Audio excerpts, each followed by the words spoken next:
Does great sex create emotional intimacy, or does emotional intimacy create great sex? This is such a juicy question, and one that maybe you've asked yourself in your relationship or in your relationship life. So if this is resonating with you, then stick around. We're going to be unpacking this today. And if you don't know who I am, you've never caught any of my videos before, then my name's Abby and I'm your relationship mentor. I help couples to create more connection, more intimacy, where both people are feeling seen, loved, accepted, and connected as they are. And if you're single, then I help you to attract that kind of relationship into your life, one where your needs are actually being met. So this, of course, is my passion. This is the journey that I've been on myself. And it's something that I'm on a mission to spread in the world. Now, in this particular scenario, we often find that we have maybe a stereotypical situation that comes up where one partner might be saying to the other, you know, I have these emotional needs and I'm really not feeling like they're being met in the relationship. So I feel closed off to you, sensually and sexually speaking. My body isn't open to you because I'm not feeling emotionally met. Okay, that's what one partner says. And then the other partner might be saying, well, actually, I'm feeling sexually rejected and unexpressed in this relationship. And so I don't really feel open to sharing my soul with you because I don't feel safe to do that. I feel rejected. And so you can see how one partner who is more naturally geared towards the sensual connection and one partner who's more naturally geared towards the emotional connection, at least in this relationship, they start to kind of block each other's needs because there is a stalemate in terms of, I can't get my needs met until you change your behavior. Well, I can't change my behavior until my needs are met. So there becomes a slight loggerhead here. And then, of course, the question becomes, well, which way does this have to work? Do I need to surrender to our sensual connection in order to experience the emotional intimacy? Or do I need to open myself up to the emotional intimacy in order to access the sensual connection? Now, the truth is, as with so many things in relationships, that actually both of them are true. Okay, if you think back to an amazing sensual experience that you've had, and maybe you were feeling a little emotionally blocked beforehand, but then you share this experience together and all of a sudden you're feeling emotionally open. You're feeling like you've just had this experience together and all of a sudden you're at peace and your mind has settled down and you're in your bodies together and you're really enjoying each other in an emotional way. Okay, and the opposite can be true as well. Of course, when we open up and we bare our souls to our partner and we have them bare their souls with us, all of a sudden, something starts to stir in us. We start to feel more turned on by them, more turned on to them, more erotically charged and open to enjoying them because we've shared something that feels really deep and profound. So both of them, the erotic connection and the emotional connection, can actually fuel each other, which is why I think that, there are different roads to Rome, but both of them can really kind of unlock each other. Now, of course, the question becomes, do both partners want both things, right? Do we both want to have a sensual life together? And what does that mean for both of us? And do we both want to have an emotionally deep life together. And what does that mean for us? Now, the danger is with this situation, and let me know in the comments below if you've ever experienced this, but the danger is that when we find ourselves with different needs to our partners, and especially if our needs aren't being met, we can start to really develop feelings of resentment towards our partner. And this can very easily snowball into feelings of contempt. Now, contempt, if you're not aware of this already, contempt is the #1 relationship killer, okay? And the #1 intimacy killer. And contempt is when I believe that I am superior to you, okay? So let me give you an example. My emotional needs are not being met, and all you want is sex. And I think that that's kind of disgusting and animalistic and superficial of you. Hey. So you can start to feel that contempt come in, right? Like, my emotional needs aren't being met, so I'm going to feel contempt for your sexual needs. Now let's flip it, because it could also be contempt from the other person. Now that might look like something like this. Well, I think that you're kind of frigid and cold, and you're kind of controlling as well. And I'm judging you for that.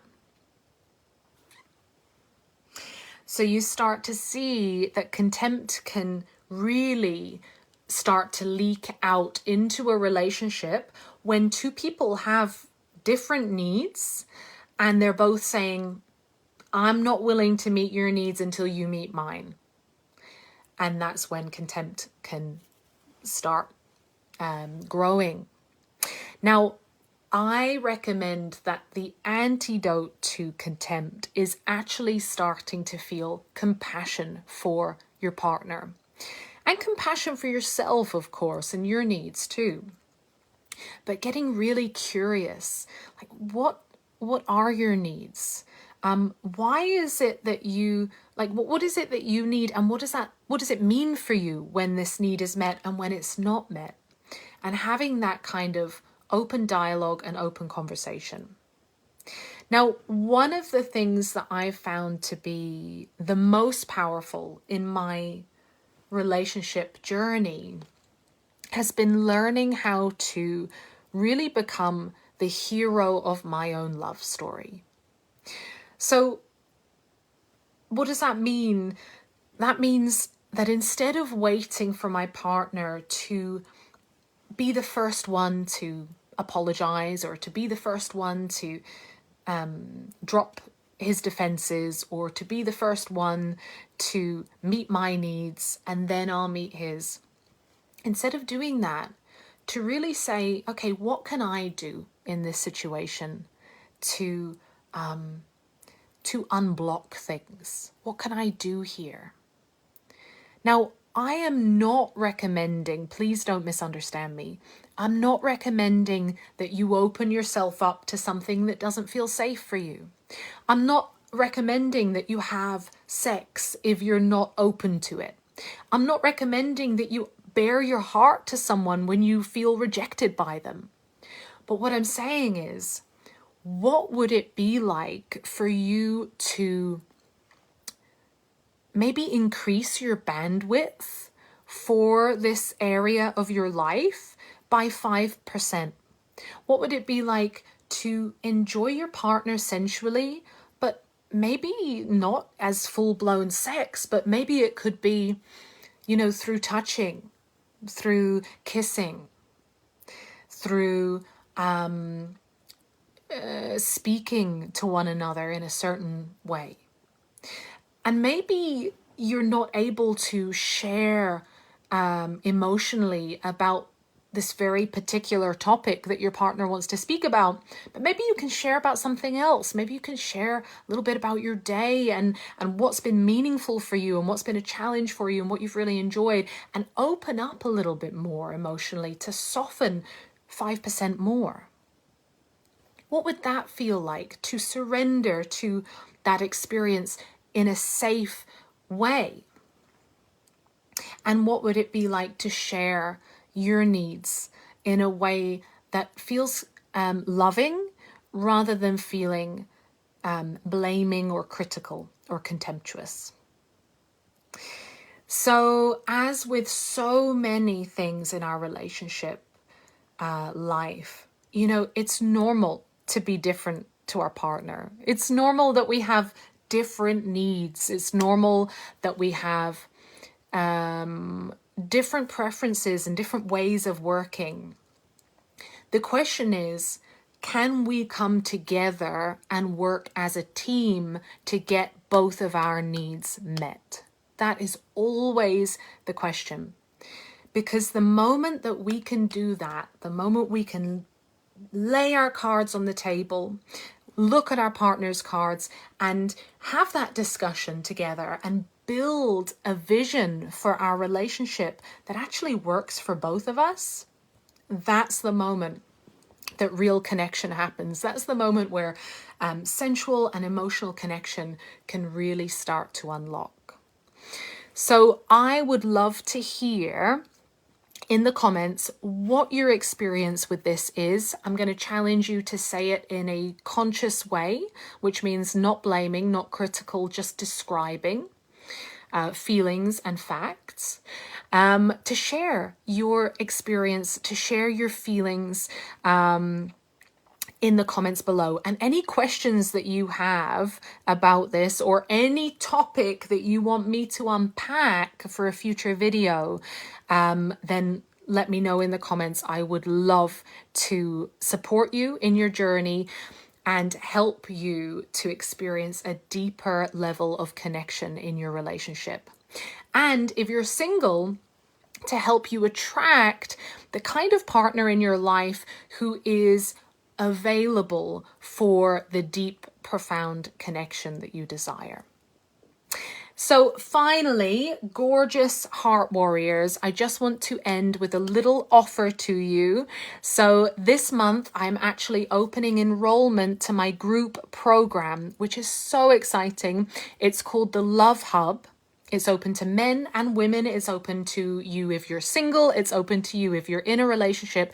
And it's even open to couples if you guys want to come together. And it's a 90-day program. We are going to be learning so much about how we can vision with another person, how we can get our needs met, where both of us are getting our needs met, how we can speak in a way that our partner can hear and receive what it is that we're looking to receive. So whether you're preparing for your next relationship and you want to level up your relationship skills, try saying that 10 times, or if you're in a relationship and you want more, you know that you want more, you want deeper, you want juicier, you want some kind of transformation, then just know that we've got 10 spots. That's it, 10 spots. So once they're taken, they are taken. And this is going to be such an amazing group of men and women. I would love to see you there. If you just want to pop a little emoji below if you're interested, if you want more information, or you can direct message me and I would love to chat with you. This is the final beta round, which means that it is the lowest investment that there ever will be. So if you're serious about feeling a shift and having more connection in your life, then I would encourage you to get in touch very quickly. I am sending so much love your way. I hope you're having an amazing day or the best day that's available to you. And let me know what your biggest takeaway was in the comments below. I will see you back in the community really soon. So much love to you. Mwah. Take care.